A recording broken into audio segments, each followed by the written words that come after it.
बंजर सिंह जी, ये आपने क्या किया? कुंवर प्रताप जी, मुझे वचन दीजिए कि आप शीघ्र और सुरक्षित अपने दुर्ग पहुंचेंगे।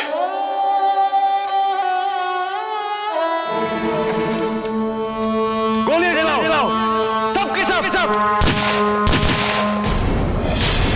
कुंवर प्रताप जी, आप हमें यही छोड़िए। ये तो हमारे लिए सौभाग्य है कि आपके साथ मुगलों के खेमे में घुसकर लड़ने का अवसर दिया भगवान ने, और हमने अपनी मातृभूमि के लिए प्राण त्याग रहे हैं। ये हमारे लिए गर्व का पल है कुंवर प्रताप जी। हमें प्रसन्नता है कि हम अपने वीर पुत्र नरसिंह के पास सर उठाकर जा रहे हैं। बंजर सिंह जी, आप हमारे साथ दुर्ग सुरक्षित वापस जाएंगे। कुछ नहीं होगा आपको, कुछ नहीं होगा। हमें बहुत प्रसन्नता है कि हम अपनी मातृभूमि के लिए रक्त दें, और आपके साथ लड़कर हमने रक्त दिया। हम अपने पुत्र, आप हमारे साथ दुर्ग वापस जाएंगे।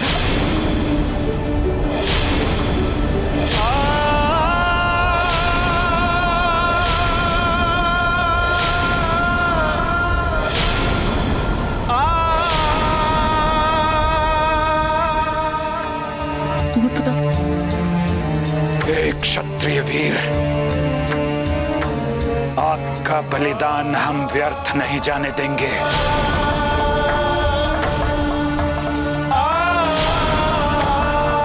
बंजर सिंह जी, चित्तौड़ आपके और आपके वीर पुत्र के बलिदानों को सदैव याद रखेगा।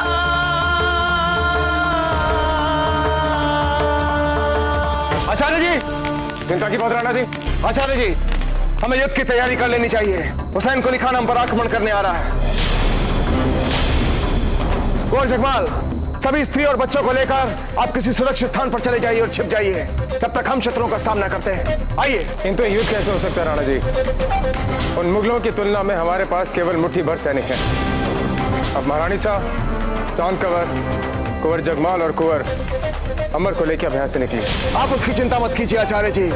आधे से अधिक सैनिकों को हम अचेत कर चुके हैं धतूरे के धुएं से।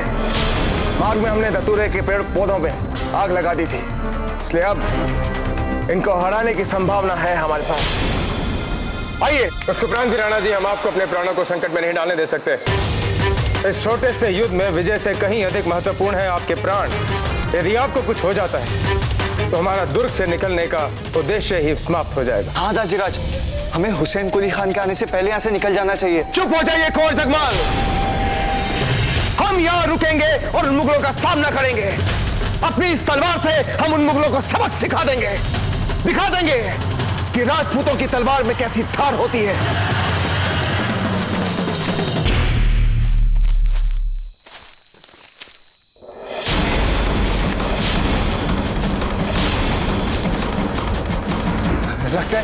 लगता है आगे मुगल सिपाही। अब क्या करेंगे?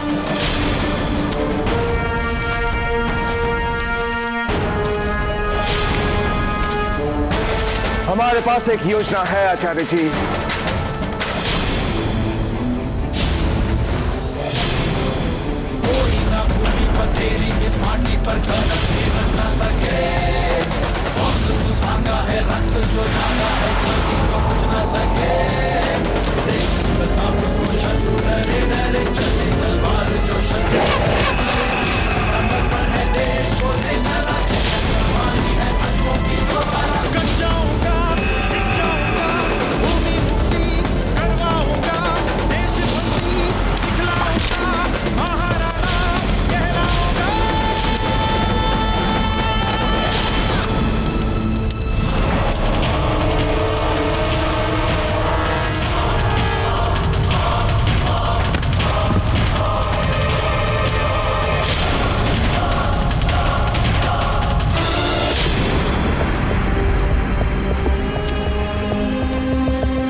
यदि ये मुगल अंदर आए तो हम इनमें से किसी एक को भी नहीं छोड़ेंगे।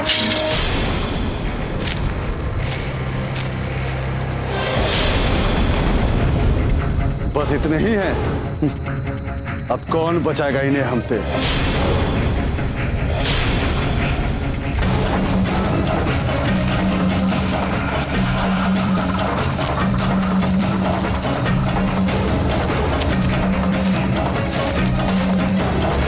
कहां डर के भाग रहे हो?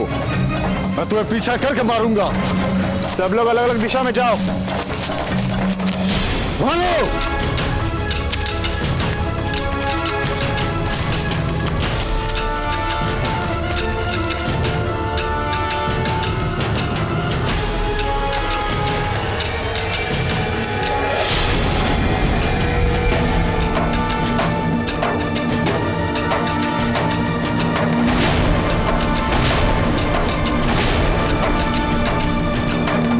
ये तो चाल थी इन राजपूतों की हमें घेरने की। इस क्षण की तो हम बहुत समय से प्रतीक्षा कर रहे थे हुसैन कुली खां। अब आए उस सामने।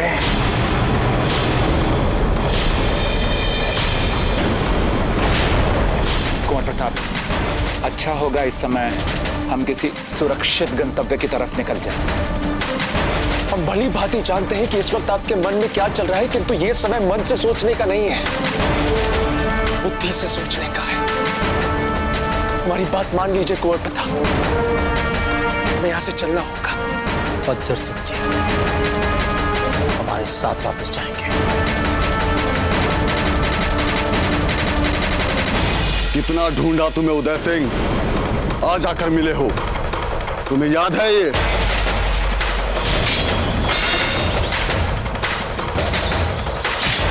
मैंने इस दर्द और दर्द से भी ज्यादा जिल्लत सहा है। पहले चुन चुन के तुम्हारे सारे खानदान को खत्म करूंगा और किसी को भी आसान मौत नहीं दूंगा। तुम्हारी नजरों के सामने ही तड़पा तड़पा के मारूंगा सबको। और फिर जब तुम हमारे कदमों में गिरकर गिड़गिड़ाकर मौत की भीख मांगोगे, तब मैं तुम्हें सजाए मौत का इनाम दूंगा। अगर अपने प्राण बचाना चाहते हो हुसैन कुली खां, तो अब भी समय है। भाग जाओ यहां से। हमारी स्त्रियों और बच्चों से दूर रहो। अगर मर्द हो तो मर्दों की भांति हमसे युद्ध करो। उठाओ अपनी तलवार और सामना करो हमारा। अपनी जिंदगी बचाने के लिए तुम दर दर अपने वतन को छोड़कर भटक रहे हो, उस पर भी इतनी अकड़? मुझे मशवरा दे रहे हो लड़ने का? बहुत बड़ी भूल की थी उस दिन हमने तुम्हें छोड़कर। उस दिन तो मात्र तुम्हारे हाथ की एक उंगली काटी थी हमने। पूरा हाथ ही काट देना चाहिए था हमें तुम्हारा। मारो!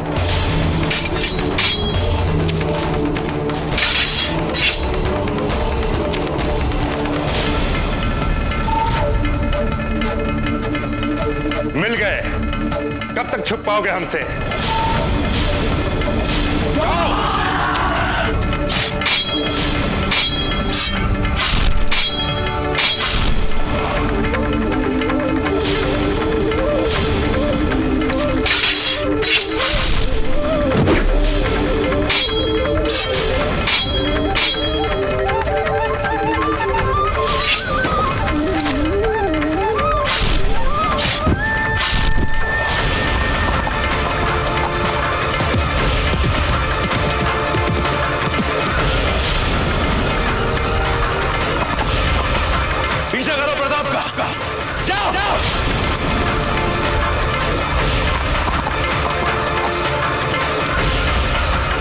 तो सभी मुगल सैनिक भी इस ओर ही आ रहे हैं। मेरे आदेश के साथ ही तीर बरसाएंगे इन पर।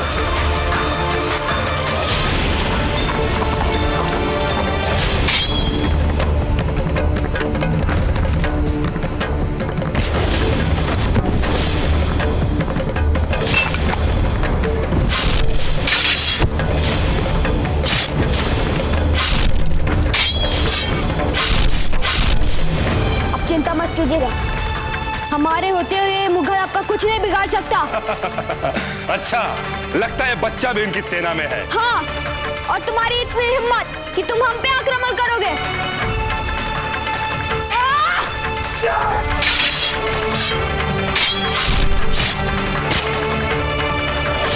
तलवार उठाइए कुंवर, तलवार उठाइए।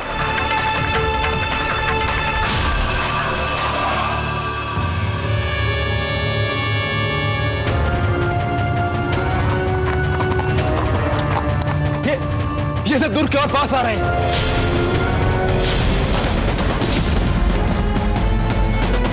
एकलिंग जी, ये तो हमारे बाबूजी राज प्रताप हैं चेतक पे। ये कुंवर प्रताप है। एकलिंग जी, धन्यवाद एकलिंग जी, कुंवर प्रताप सुरक्षित है।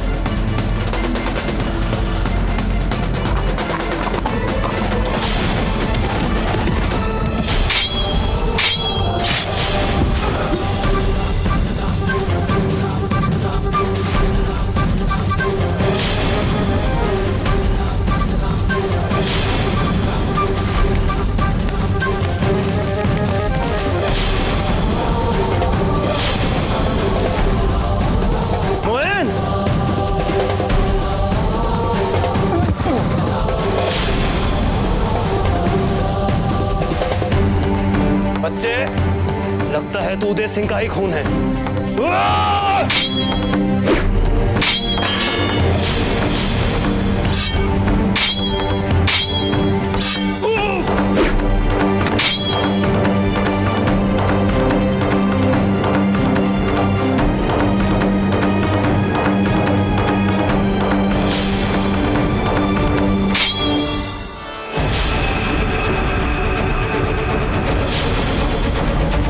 आप हटिए अमर सिंह जी, इसे तो आप हमारे लिए छोड़ दीजिए।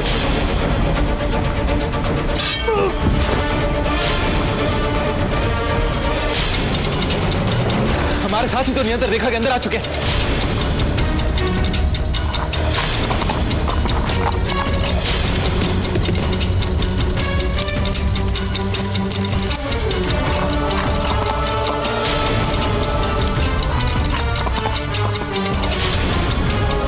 ये तो मुगल भी नियंत्रण रेखा के आगे आ चुके हैं। तीर चलाइए, तीर चलाइए।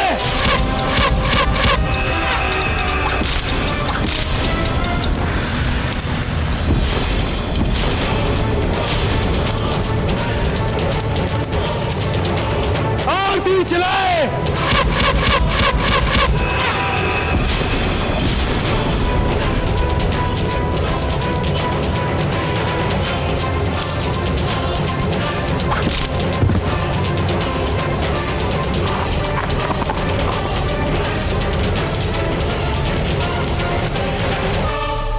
बच गया प्रताप।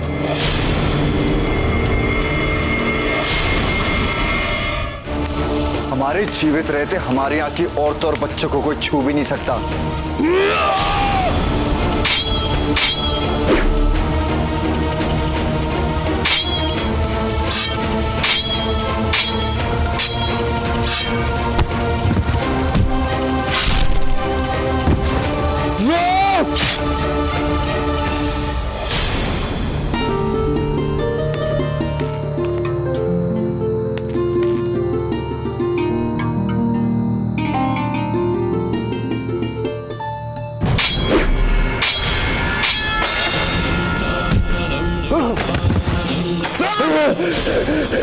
माफ कर दो दासी, माफ कर दो।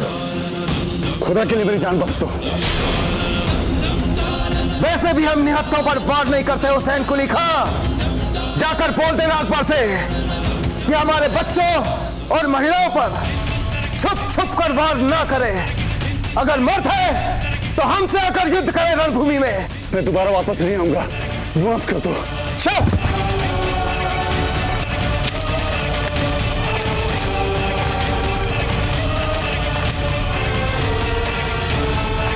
जय एकलिंग जी, जय एकलिंग जी। हमारे बाबूजी राज प्रताप और हमारे सभी साथी सुरक्षित हैं। जय एकलिंग जी, जय एकलिंग जी, जय एकलिंग जी, जय एकलिंग जी। कुंवर प्रताप की जय, कुंवर प्रताप की जय, कुंवर प्रताप की जय, कुंवर प्रताप की जय, कुंवर प्रताप की जय, कुंवर प्रताप की जय, कुंवर प्रताप की जय, कुंवर प्रताप की जय, कुंवर प्रताप की जय, कुंवर प्रताप की जय, कुंवर प्रताप की जय, कुंवर प्रताप की जय, कुंवर प्रताप की जय, कुंवर प्रताप की जय, कुंवर प्रताप की जय, कुंवर प्रताप की जय, कुंवर प्रताप की जय, कुंवर प्रताप की जय, कुंवर प्रताप की जय।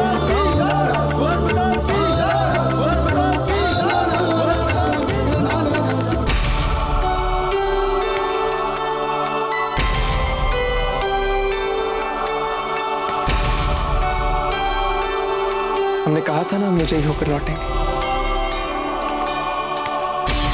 आयुष्मान, एकलिंग जी की कृपा से आप सुरक्षित वापस आ गए।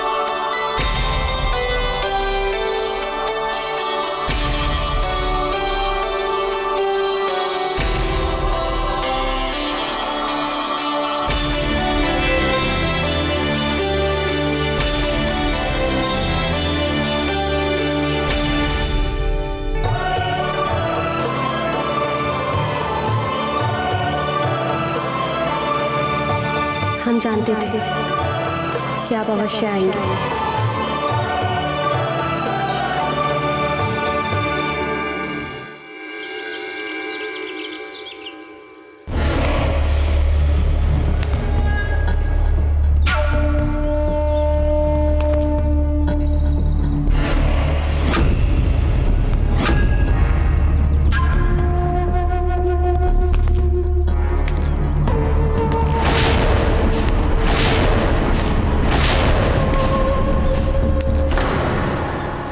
हमारा इतना नुकसान आज तक कभी नहीं हुआ। ये जो कुछ भी हुआ है इसके मुतालिक आप लोग कुछ कहना चाहेंगे? जहांपना, बहादुरी नहीं दिखाई है राजपूतों ने, चालाकी दिखाई है, मक्कारी दिखाई है। इस बार बस एक बार हमें उन पर हमला करने का हुक्म दीजिए। अफसोस इस बात का नहीं, प्रताप यहां से बच के निकल गया। हमें अफसोस इस बात का है कि आप सब लोग भी जलकर खाक क्यों नहीं हो गए इस आग में।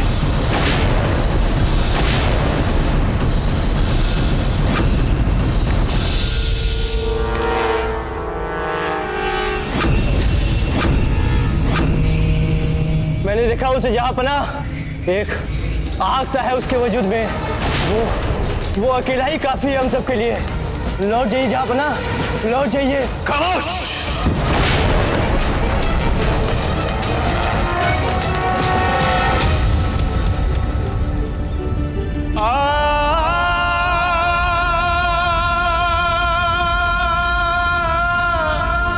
वज्र सिंह और उनके पुत्र के इस बलिदान का हम सब और चित्तौड़ सदा सदा के लिए याद रखेंगे।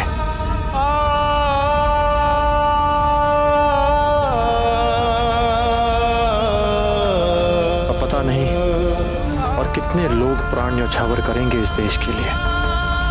आशा तो यही है कि कुछ अच्छा ही होगा इस त्याग से, इस बलिदान से। अब ये बाजी हारी हुई और इस हारी हुई बाजी को एक ही इंसान जिता सकता है और वो है हुसैन अली खान। अगर हुसैन अली खान उदय सिंह को गिरफ्तार करके हमारे सामने लेकर आएगा तो प्रताप अपने बाप की जिंदगी के लिए गिड़गिड़ाएगा हमारे साथ, जिंदगी की भीख मांगेगा।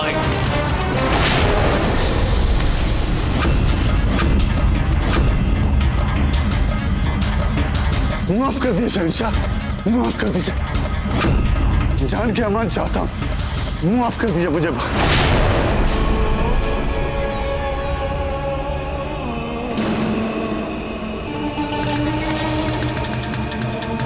राजपूतों के खून में ही वतन परस्ती का खब्द घुला हुआ है जहांपना। न सिर्फ उदय सिंह और प्रताप, बल्कि इनका तो वो छोटा 10 साल का बच्चा भी हमारे 10-10 सैनिकों के ऊपर भारी था। बहुत कोशिश की हमने, पीछा भी किया उसका, पर नहीं सुनना हमें तुम्हारी हार का किस्सा। कुछ नहीं बिगाड़ पाए हम पिछले 3 महीने से उस प्रताप का।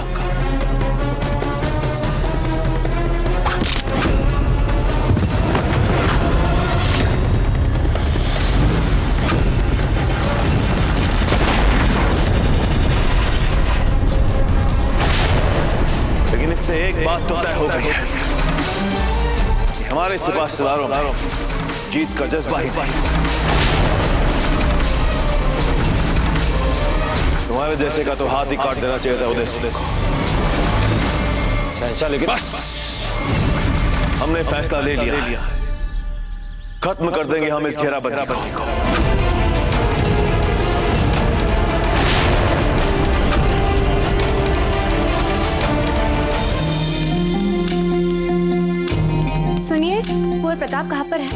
हमने उनको पूर्वजों के कक्ष की ओर जाते देखा था हुकुम। कुंवर अनीसा।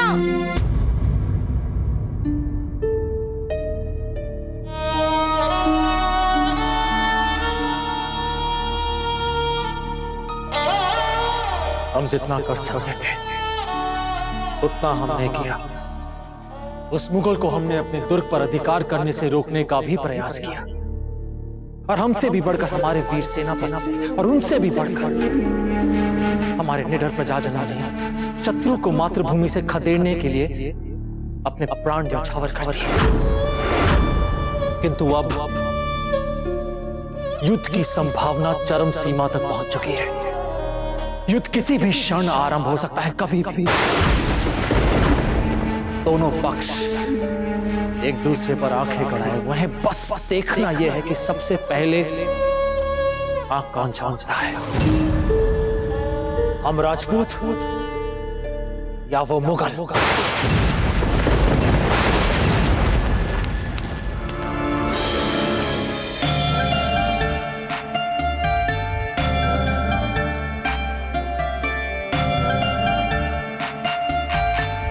अजब देख, अब इतनी उत्साहित क्यों दिख रही है? बात क्या है? क्योंकि बहुत ही शीघ्र हमारे छोटे कुंवर अमर सिंह जी यहाँ पर आने वाले हैं और ताजी राजा छोटी माँ भी लौट कर आने वाली है। किंतु दुर्ग में खतरा तो अब भी है, और उस मुगल ने घेराव समाप्त कहाँ किया? वही तो, वो लोग यहाँ से जा रहे हैं। हम मुगल की बात कर रहे हैं, वे लोग मेवाड़ छोड़कर यहाँ से जा रहे हैं। अब सत्य कह रही हैं? आप स्वयं क्यों नहीं जाकर देख लेते?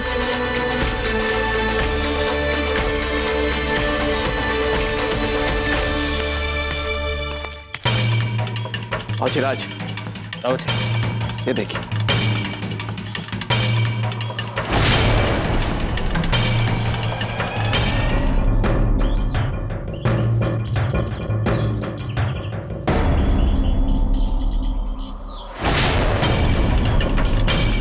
क्या मुगल मेवाड़ छोड़ वापस जा रहा है? हार मान के वापस जा रहा है? ये दृश्य को देख हमें विश्वास नहीं हो रहा रावत जी। एक बात कहें आपसे, ये दृश्य आपके शौर्य से ही संभव हुआ है, और हमें ऐसा लगता है बाबूजीराज की ये मुगल अच्छी तरह से समझ गया है कि न केवल ये दुर्ग भी अभेद्य है, अभी तो हम राजपूतों के हौसले भी। नहीं रावत जी, ये पत्ता, कल्ला, जयमल जी और आप सबके शौर्य और आत्मबल से ही संभव हुआ। आप सबके। जय एकलिंग जी, जय एकलिंग जी, जय एकलिंग जी। रावत जी,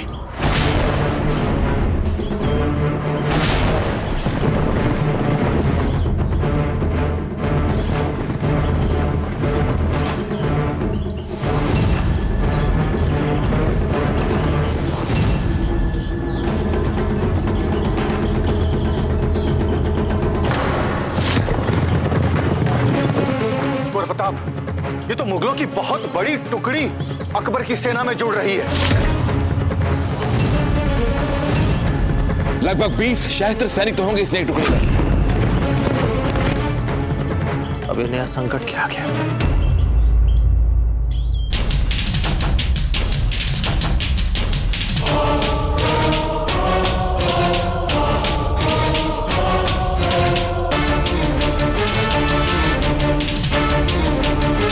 ऐसे ही आगरा जाएंगे।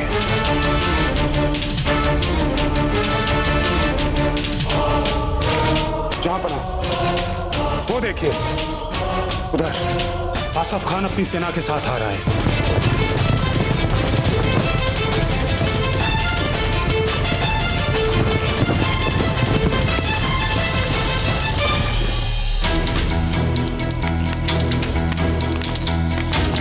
शहंशाह का इकबाल बुलंद हो। यहाँ पनाह इस जंग के लिए 20,000 की फौज इकट्ठा कर ली है आपके हुजूर में। ये 20,000 सिपाही आपकी एक इजाजत के लिए कुर्बान हो जाएंगे जहां पनाह। आपके एक इशारे पर चित्तौड़ पर फतह करने के लिए हम अपनी जान लगा देंगे। माफी चाहता हूं दोस्त, जहां पनाह ने चित्तौड़ छोड़कर आगरा लौटने का फैसला कर लिया। इन राजपूतों को इनके घर में हराना इतना आसान नहीं होगा। अच्छा हुआ कि आप अपने सिपाहियों की टुकड़ी लेकर वापस चले जाएं।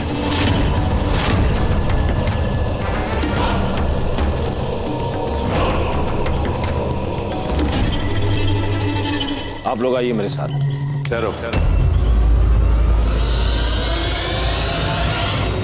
कोई कहीं नहीं जाएगा। कुदरत के इशारे को हम समझ रहे हैं कि क्या करना चाहिए और हमें क्या करना है। इतने सिपाही पाक मकसद के लिए अपनी जान कुर्बान करने के लिए तैयार हैं। तो फिर ऐसी कौन सी जंग होगी जो हम जीत नहीं सकते? दुश्मन के तस्करे में तीर खत्म हो जाएंगे पर हमारे सिपाही नहीं। इसलिए अब जंग होगी और तब तक होगी जब तक हम चित्तौड़ पर फतेह हासिल नहीं कर लेते। जब तक हम चित्तौड़ के किले पर मुगलिया परचम नहीं लहराते हम यहां से नहीं जाएंगे। अकबर आजम, अकबर आजम, अकबर आजम, अकबर आजम, अकबर आजम, अकबर आजम, अकबर आजम, अकबर आजम, अकबर आजम, अकबर आजम। अजयराज, ऐसा प्रतीत हो रहा है कि मुगलों की सेना का मनोबल अकस्मात बढ़ गया है।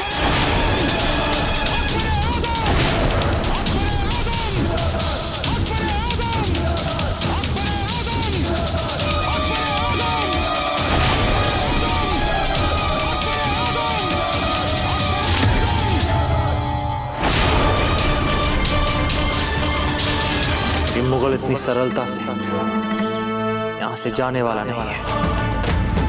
हम भी इसे पाठ पढ़ाए बिना अपनी मातृभूमि से जाने नहीं देंगे। नहीं जाने देंगे हम इसे। संबाद का काम और मिट्टी का पहाड़ दोनों पूरे किए जाएं। हम अपने आप को 15 दिन देंगे जिसके बाद चित्तौड़ बर्बाद होगा। इन राजपूतों को और उस प्रताप को हम सबक सिखाएंगे। अजब थे, पता नहीं ये घेराबंदी समाप्त कब होगी। इतना अनाज हमें कब तक सुरक्षित और जीवित रख पाएगा? इतने महीने हमारा ध्यान रखने के उपरांत भी हमारे पास बस 1 महीने तक का खाद्यान्न बचा है। हमें कोई ना कोई उपाय तो ढूंढना ही होगा, नहीं तो हम उस बिंदु तक पहुंच जाएंगे जहां पर प्राणलेवा होकर रह जाएगी हमारे लिए घेराबंदी। यदि हमारे कोठियार में खाद्यान्न ही नहीं बचेगा तो फिर कैसे लड़ेगी हमारी सेना ये युद्ध? हमारे आंखों के सामने मर जाएंगे हमारे लोग। इस समय हमारे पास और कोई मार्ग भी नहीं बचा है कि हम बाहर से अनाज मंगवा सकें। नहीं अजब थे, हमें लगा था कि आज हमें मुक्ति मिल जाएगी इस घेराबंदी से और 20 सहस्त्र सैनिक बाहर हमारी प्रतीक्षा करें हम पर आक्रमण करने के लिए। कुंवर प्रताप, यदि आप ही अपना धैर्य हार गए तो फिर बाकियों का क्या होगा? आप कठिन से कठिन परिस्थितियों में कोई ना कोई मार्ग अवश्य निकाल ही लेते हैं। हमने प्रयास किया अजब थे, किंतु हमें कोई मार्ग नहीं सूझ रहा है। यदि अपनी मातृभूमि के लिए, मेवाड़ के लिए हमें अपने प्राण भी त्यागने पड़े तो हम उसके लिए भी तत्पर हैं। कुंवर प्रताप, कैसी बातें कर रहे हैं आप? चुप चुप बोलिए। समस्त राज परिवार को महल छोड़कर जाना पड़ा। दाजी राज, अमर सिंह, छोटी मां, सबको। देखा नहीं आपने? दाजी राज की आंखों में आंसू थे जब वे महल छोड़कर जा रहे थे। कुछ भी नहीं कर पाए। हम तो यह भी नहीं जानते कि आज वे किस हाल में होंगे। प्रतिदिन हम एकलिंग जी से यही प्रार्थना करते हैं, बस वे सब ठीक रहे। बस एकलिंग जी हमें इतनी शक्ति दे कि हम शत्रु को परास्त करके पुनः उन्हें इस महल में वापस ले आए। एकलिंग जी आपकी प्रार्थना अवश्य सुनेंगे। देखिएगा, सब कुछ बहुत जल्द ठीक हो जाएगा। खम्मा गणी, चक्रपाणी मिश्र आपकी प्रतीक्षा कर रहे हैं। चक्रपाणी मिश्र,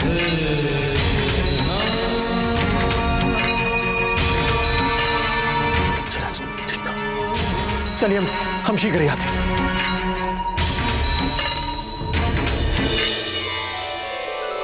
सब कैसे है वहां पर? सभी कुशल मंगल है वहां पर, सुरक्षित है, आप चिंता मत कीजिए।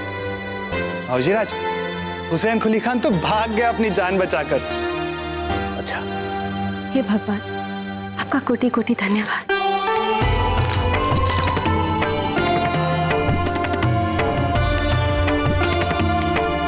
चक्रपाणी, आपके इस शुभ समाचार को सुन हमारे मन का भारी बोझ एक क्षण में दूर हो गया। और बताइए, छोटे कुंवर कैसे हैं? छोटे कुंवर, आप तो उनके बारे में पूछे ही मत। शूरवीर है, सच्चे शूरवीर। कुंवर जगमाल, चांद भाई साहब, महारानी साहब, सबका अच्छे से ख्याल रखते हुए। बस आप दोनों को बहुत याद करते हैं।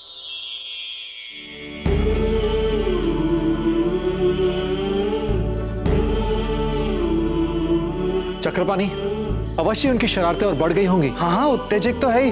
जैसे ही हुसैन कुली खान ने आक्रमण किया, उन्होंने शीघ्र ही अपने तलवार का जौहर दिखाया। ये छोटे से आयु में 10-10 लोगों को मार गिराया उन्होंने। वे एक बार यहाँ पर आ जाए तो हम अपने गले से ही लगा कर रखेंगे उन्हें, कहीं नहीं जाने देंगे।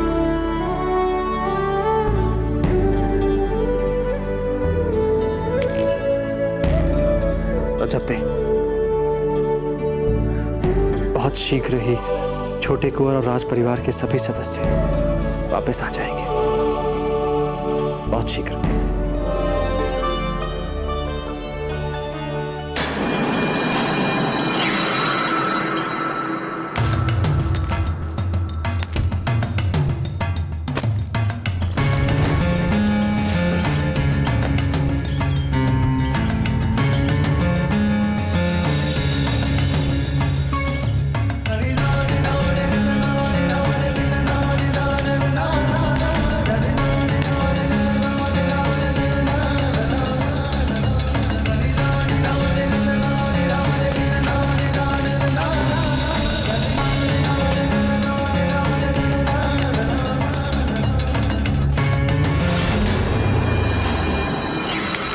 जाबाज सिपाहियों, फतेह हमारी होगी।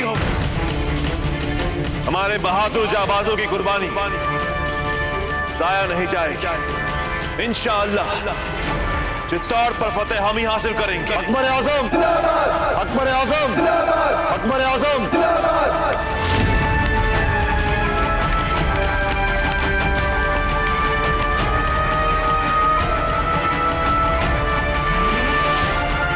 जहांपना का इकबाल बुलंद हो। हुजूर, दोनों सबाक बनकर पूरी तरह से तैयार हो चुका है। हमारी तोपें मिट्टी के पहाड़ पर तैनात की जाए। जो हुक्म शहंशाह।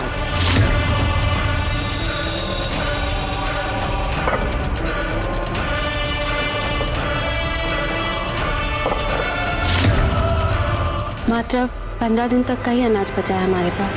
अजब दे, अब कुछ ही दिनों में हमारी कठिनाइयां और अधिक बढ़ जाएंगी। हमारे कई प्रयासों के उपरांत भी मुगलों की सबात लगभग बन चुकी है और मिट्टी की पहाड़ी भी तैयार हो चुकी है। बस वो मुगल शीघ्र ही हम पर आक्रमण करेगा। उसके आक्रमण की प्रतीक्षा है हमें।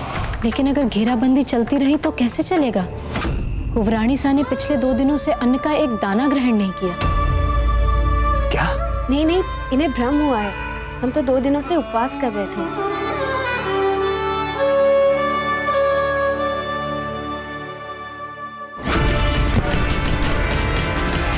अब ये आग चित्तौड़ की हार और हमारे फतेह की शुरुआत होगी।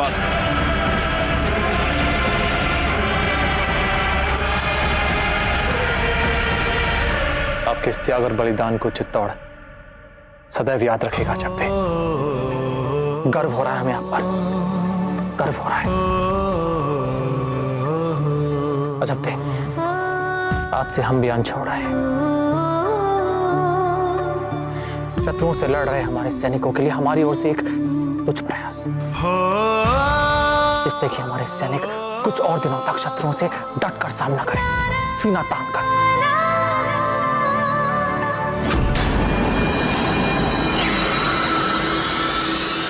क्या कोई भी उपाय संभव नहीं? लगता है वो घड़ी आ चुकी है जब हमें अपनी मातृभूमि की स्वतंत्रता के लिए एक अंतिम तैयारी करनी पड़े।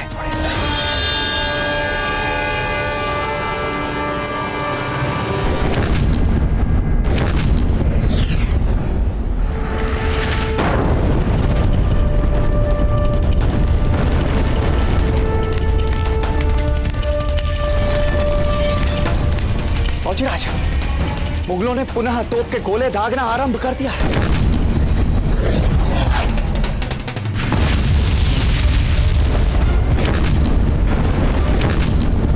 फौजीराज, आइए।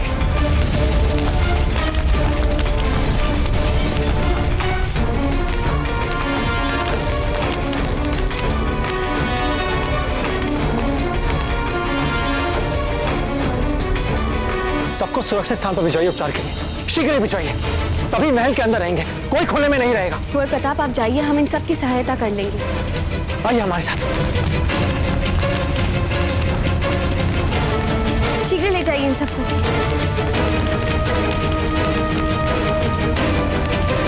जब तक चित्तौड़ के किले के दरवाजे चूर चूर ना हो जाए, जब तक हम चित्तौड़ पर फतेह हासिल न कर लें, तब तक हमारी तोपों से आग बरसती रहनी चाहिए।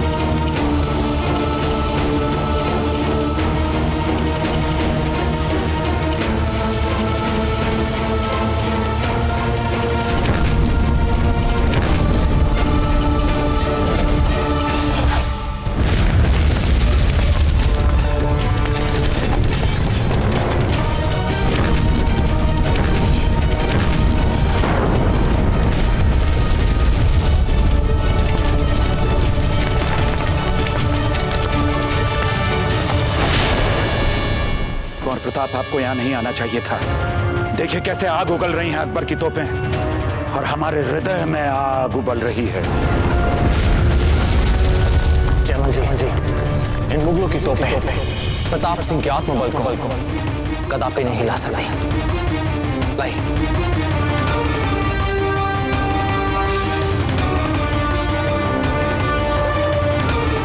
फौजीराज, इस ओर देखिए, सबातों की ओर। ये मुगल तो हमारे दुर्ग की जड़ों में बारूद लगा रहे हैं।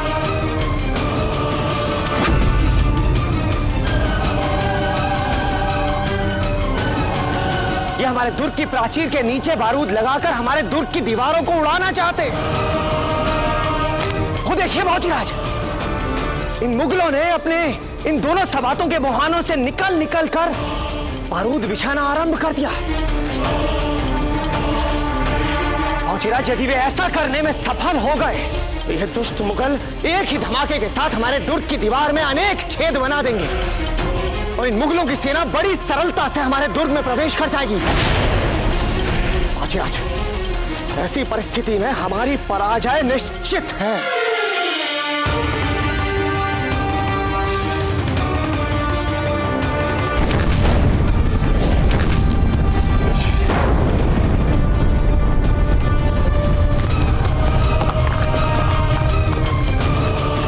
क्या करें कुंवर प्रताप? एक ओर तो ये मुगल अपनी तोपों से हम पर गोले बरसाए जा रहे हैं, और अब तो ये बारूद लगाकर हमारी दीवारें भी उड़ाना चाहते हैं। कुंवर प्रताप, यदि शीघ्र हमने कुछ नहीं किया तो जीत अवश्य ही मुगलों की होगी।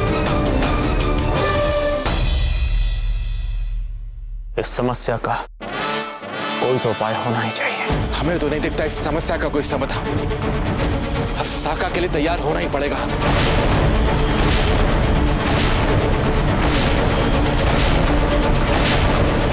हर समस्या का उपाय होता है, अवश्य इसका भी है। अब जहां जहां बारूदी सुरंग बिछी होगी, ये उन स्थानों पर जड़ी बूटी रखकर चिन्ह लगाएगी, ताकि उन स्थानों पर बिना पांव रखे किले में प्रवेश कर सके। रावत जी, शीघ्र ही खेतु को बुलवाइए। बारूद उसके हर संभव तोड़ को उससे अच्छा और कोई नहीं जानता है।